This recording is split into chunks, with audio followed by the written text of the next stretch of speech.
মন খারাপের কোনো সময় ঠিক থাকে না। ঠিক যেমন তোমার কথা মনে পড়ারও কোনো নিয়ম নেই। সবকিছু ঠিকঠাক চললেও হঠাৎ থমকে যায়, মনে পড়ে তুমি নেই। কখনো ভিড়ের মাঝে, কখনো একা রাতের নীরবতায় হঠাৎ তোমার নামটা হৃদয়ে ধাক্কা দেয়।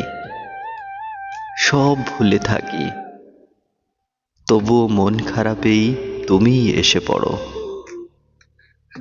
তুমি ছিলে বলেই একদিন সব কিছু রঙিন মনে হতো। আজও আজও সেই রঙগুলো মুছে যায়নি, শুধু তোমার উপস্থিতি হারিয়ে গেছে আমার চারপাশ থেকে।